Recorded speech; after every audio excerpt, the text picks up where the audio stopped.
और मार्केट में of course जो हमने यूएस का सीपीआई इन्फ्लेशन आते हुए देखा, उसके नंबर्स आते हुए देखे, और एक रिलीफ कर रहा है यूएस मार्केट, और उसकी इफ़ेक्ट हम अपने मार्केट्स पे भी देख रहे हैं। अ, अ, ये जो इन्फ्लेशन के डेटा आए हैं वहाँ, कैसे आप देख रहे हैं?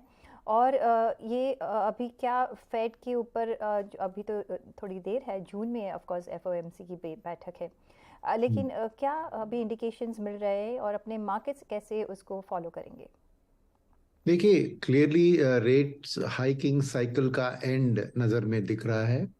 फेड एडमिट नहीं कर रही है हम्म। क्योंकि उनकी स्टेटमेंट थोड़ी कॉशन और थोड़ी उनको कुछ नेगेटिव सरप्राइज आ गया तो उसको भी हाथ में लेके नो बातचीत में वो वैसे ही कहेंगे। मगर मार्केट क्लियरली एक फेड का रेट कट साइकिल इसी साल में शुरुआत की सोच रही है, क्योंकि इन्फ्लेशन टारगेटिंग में एक सक्सेस दिखता है। और क्या होता है कि यूएस में मेनली हाउसिंग रिलेटेड डिमांड ही आपको इन्फ्लेशन को बढ़ा रही है। मगर हाउसिंग में क्या होता है कि जो फेड का एक्शन होता है उसका असर दिखाने के लिए करीबन 8 से 10 महीने लगते हैं। तो इतने महीनों से जो रेट हाइक कर रही है उसका असर अभी दिखने लगा है। तो एक कॉन्फिडेंस भी है कि बैंकिंग क्राइसिस एक तरफ आ गई है यूएस में, वो उसके लिए भी थोड़ा सपोर्ट करना है फेड को।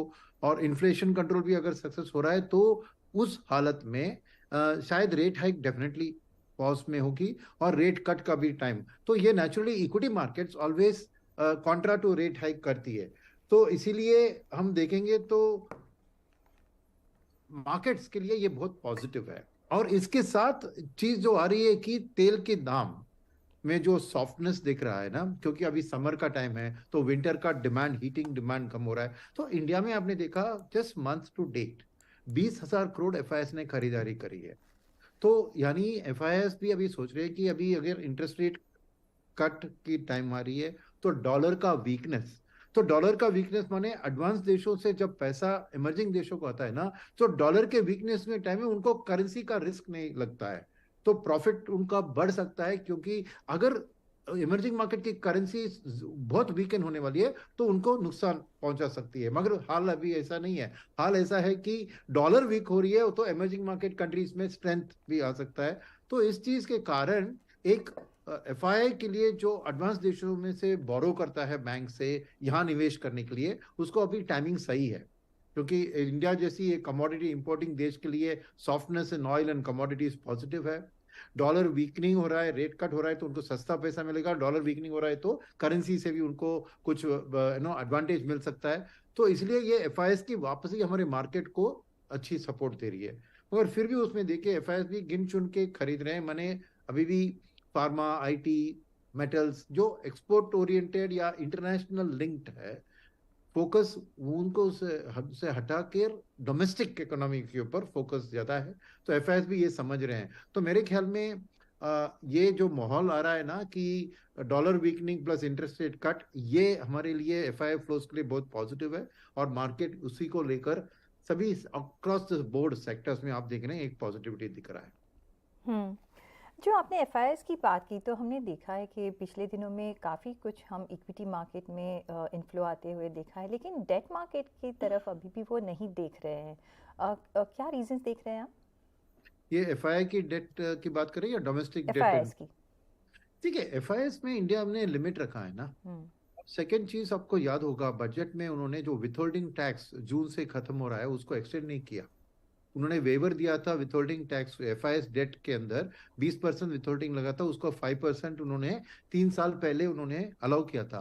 अब जून से वो एक्सपायर, फाइनेंस बिल में उसको एक्सटेंड नहीं किया। तो अब वो एक विथहोल्डिंग टैक्स भी ज्यादा बढ़ रहा है। सेकेंड, हमारे देश में ना एक लिमिट रखा है हमने कि कितना एफआईएस यहाँ पे निवेश कर सकते हैं, क्योंकि over exposure to external debt एक बहुत हानिकारक चीज हो सकती है। हम्म। जैसे अभी क्राइसिस हुआ था तब, क्योंकि इंडोनेशिया ऐसे देशों में ज्यादातर डॉलर का डेट ले लिया मगर उनके डोमेस्टिक इकोनॉमी में उससे सर्विस न कर पाए, बिकॉज इंडोनेशियन रुपया वीकन हो गया।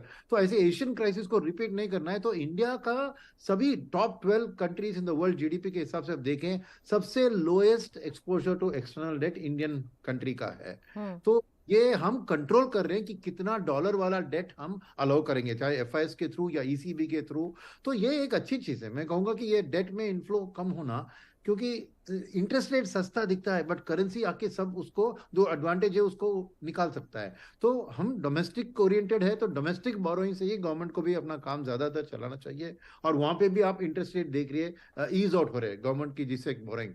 तो मेरे लिए ये एफआई का डेट कम होना is not a bad thing. In fact overall fiscal के लिए ये एक्सटर्नल डेट्स को ज्यादा एक्सपोजर ना लेना जी एक अच्छी वेरस अराउंड अस देखिए श्रीलंका बांग्लादेश जी। पाकिस्तान सब जगह में उन्होंने बहुत डॉलर में बोरिंग करके आज बहुत खराब स्थिति में है। हम्म।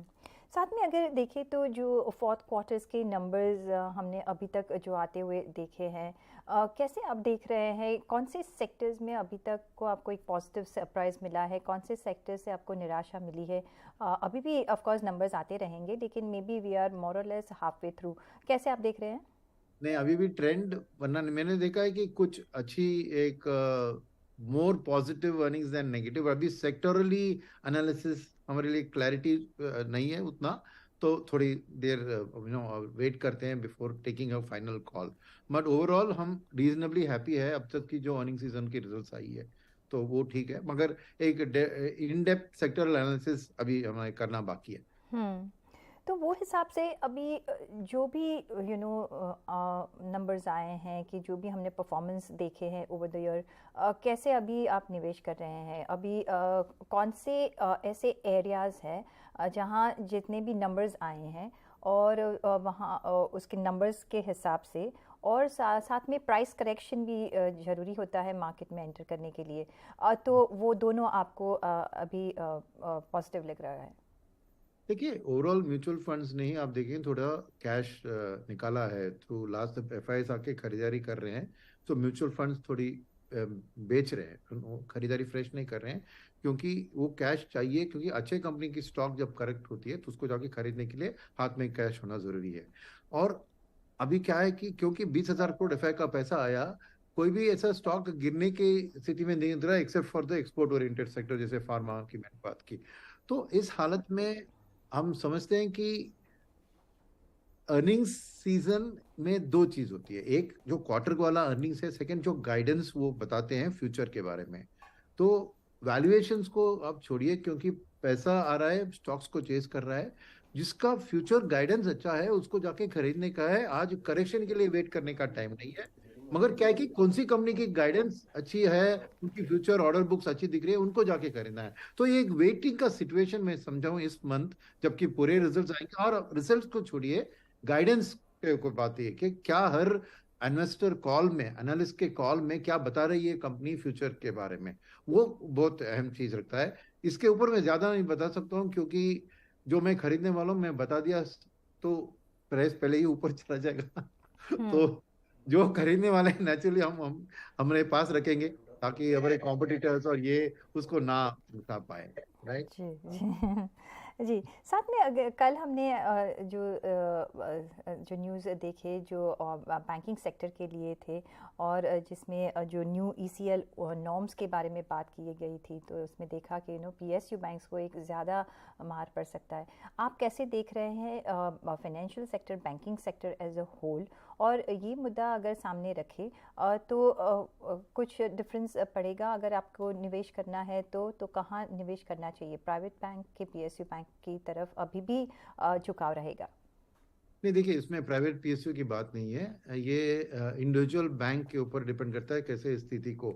हमारी ओवरऑल बैंकिंग में व्यू पॉजिटिव ही है और ये वाला जो चीज है वो मजबूत बैंक को और मजबूत बनाएगा बिकॉज वीकर बैंक्स बहुत होंगे। तो स्टॉक स्पेसिफिक होगा ये मैं नहीं कहूंगा कि खाली प्राइवेट सेक्टर या पब्लिक सेक्टर के अंदर भी अच्छे प्रोफेशनली मैनेज बैंक से जिसका कासा बैलेंस अच्छा है और अच्छी मैनेज कर रहे हैं। तो मेरा जो बात कर रहे हैं उसके बारे में मैं एक overall PSU versus private sector की व्यू नहीं लूंगा। मैं इंडिविजुअल बैंक्स की सिचुएशन को एनालाइज करके उसके ऊपर ही डिसीजन लूंगा। बट मेरे लिए इस चीज के कारण अगर कुछ करेक्शन आता है अच्छे क्वालिटी बैंकिंग स्टॉक्स में तो खरीदने का वक्त ही है। ओके। तो करेक्शन आता है तो खरीदने का ही वक्त अभी हम देख रहे हैं। दूसरी कौन से एरियाज़ अभी आप देख रहे हैं? अगेन मैं ये सवाल पूछूंगी क्योंकि कौन से एरियाज़ अभी देख रहे हैं जिसमें अभी अपने को खरीदना ही चाहिए और वो अपने पोर्टफोलियो में अभी के डेट में होने ही चाहिए? कोई ऐसे एरियाज तो बैंकिंग बैंकिंग बैंकिंग सेक्टर के सिवा? फिर कंज्यूमर जी। डिस्क्रिशनरी, जिसके अंदर मेरे लिए ऑटो अहम नंबर पे है। और सेकंड थर्ड इज मेरे को कैपिटल गुड्स सेक्टर, बिकॉज मैं देख रहा हूँ कि बैंक लेंडिंग की डिमांड जो बढ़ रही है वो फ्रेश कैपेसिटी क्रिएशन में है। तो इन कंपनियों को फ्यूचर में जैसे इनके लोन सैंक्शन होते हैं, उनके प्लान्स अप्रूव होते हैं, ऑर्डर बुक बढ़ने वाली है। और मार्केट को अभी पता नहीं कि कौन से कंपनी को कौन सी ऑर्डर्स मिलेगी। ओवरऑल वैल्यूएशंस थोड़ी कैपिटल गुड्स साइकिल की बढ़ रही है क्योंकि माहौल ठीक है, मगर फिर भी मैं समझूंगा कि उसमें अच्छी बाइंग अपॉर्चुनिटी बन सकती है। तो इंडस्ट्रियल्स और कैपिटल गुड्स एक मेरे लिए की सेगमेंट हो गए, जहां पे आपको अगले 3 से 5 साल के टाइम फ्रेम में जबरदस्त, क्योंकि ये सिक्लिकल सेक्टर्स है, क्या होता है हम्म। ना, बहुत डाउन होते हैं और बहुत सुपर अप होते हैं। बट मार्केट पार्टिसिपेंट्स जब एक्सपेक्ट करते हैं तो 10% 20% ऐसे एक ग्रोथ की नंबर्स को लेकर कंसेंसस का ईपीएस एस्टिमेट बनाते हैं। But actually speaking cyclical companies को 40% 50% तक उनके Y Y no profit numbers बढ़ सकते हैं, क्योंकि ऑपरेटिंग लिवरेज उनका बहुत हाई होता है। तो इसलिए मैं कहूंगा कि अभी भी वो इंफ्रा रिलेटेड जो इंडस्ट्रियल्स कैपिटल गुड्स है, वहां पे अभी भी निवेश करने का वक्त अभी मैं समझता हूँ। वैल्यूएशन के बावजूद अभी भी आप कुछ गिने चुने स्टॉक्स और इसमें खरीद सकते हैं। तो मेरे लिए नेचुरली इस सेगमेंट में ज्यादातर स्मॉल कैप स्टॉक है। सो मैं अगर आप स्मॉल कैप क्षेत्र में निवेश करेंगे थ्रू म्यूचुअल फंड, तो आप डेफिनेटली कंज्यूमर डिस्क्रिशनरी और इंफ्रा रिलेटेड का फुल पार्टिसिपेशन आप उसी फंड के थ्रू कर सकते हैं। तो मेरे लिए स्मॉल कैप मिड कैप ऐसी कैटेगरी में अभी ज्यादा निवेश करना। स्मॉल कैप और मिड कैप में ज़्यादा निवेश करना चाहिए through mutual fund. Of course जो म्यूचुअल हम मिड कैप में जो रैली भी अभी देख रहे हैं, काफ़ी एक अच्छा मार्केट को सपोर्ट पिछले दिनों से हमने देखा है कि दे रहा है। लेकिन ऑटो सेक्टर की अगर बात करें सर, तो अभी हमने देखी कि ऑफ लेट टायर कंपनीज़ के जो नंबर्स आए हैं काफ़ी अच्छे आए हैं। ऑटो सेक्टर में कौन से वर्टिकल में आप ज़्यादा बुलिश है? मैं commercial vehicles, light and heavy commercial vehicles में सबसे ज्यादा बुलिश हूँ। उसका कारण यह है कि मानते हैं कि पैसेंजर व्हीकल्स में भी एक अच्छी ग्रोथ आ रही है, वो बात सही है। मगर जो चीज हम कह रहे हैं ना कि सिक्लिकलिटी की, अभी मैंने बात की कैपेक्स साइकिल की, तो क्या होता है कि कमर्शियल व्हीकल्स की सेगमेंट एक डीप डाउनटर्न से अभी उभर के वापस आ रही है। और कमर्शियल व्हीकल्स में चीज क्या होता है कि जो कैपेसिटी क्रिएशन होता है, तो लॉजिस्टिक्स के लिए इन व्हीकल्स की जरूरत होती है, क्योंकि हेवी मशीनरी को मूव करना है, नो ईपीसी प्रोजेक्ट कॉन्ट्रैक्टर्स को मूव करना है। तो डिमांड अभी कमर्शियल व्हीकल सेगमेंट में बहुत जबरदस्त बढ़ रहा है। तो अगेन मार्केट फुल्ली उसको एंटिसिपेट नहीं कर सकते, इसलिए वहां पे अगर खरीदारी करें तो डेफिनेटली पॉजिटिव सरप्राइजेस बन सकते हैं। तो ऑटो के अंदर मैं कमर्शियल व्हीकल्स के ऊपर ज्यादा दूंगा, उसके बाद पैसेंजर व्हीकल, और फिर टू व्हीलर, और फिर ऑटो कंपोनेंट्स लास्ट में होगा, क्योंकि वो अगेन एक्सपोर्ट ओरिएंटेड है। अगर वर्ल्ड स्लो डाउन की स्थिति में आ रही है तो शायद ऑटो कंपोनेंट्स में उतना बढ़त नहीं देख पाएंगे जितना एंटिसिपेटेड है। तो ये होगी मेरी ऑटो के अंदर order. Commercial vehicles number 1, passenger cars number 2, फिर टू व्हीलर्स, फिर ऑटो कंपोनेंट्स। ऑटो कंपोनेंट्स में भी आप कुछ बाइफिकेशन करेंगे, जैसे कि ऑटो एंसिलरी में टायर कंपनीज हो गए, बैटरी हो गए, उसमें भी कुछ आप बाइफिकेशंस करेंगे? बिल्कुल, जिनका ज्यादातर डोमेस्टिक मार्केट है, पे एक्सपोर्ट का ज्यादा फोकस नहीं है, उस पे डेफिनेटली मैं निवेश करूंगा। क्या कि एक्सपोर्ट मार्केट में ही थोड़ा सॉफ्टनेस हम देख रहे हैं।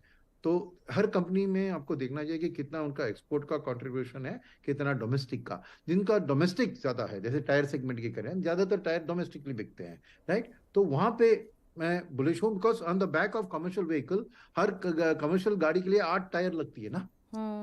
तो नेचुरली उसके जुड़े हुए जो सप्लायर्स है उनसे भी हम ताल्लुकात रखेंगे as a potential future growth story. जी सर, ऑन दैट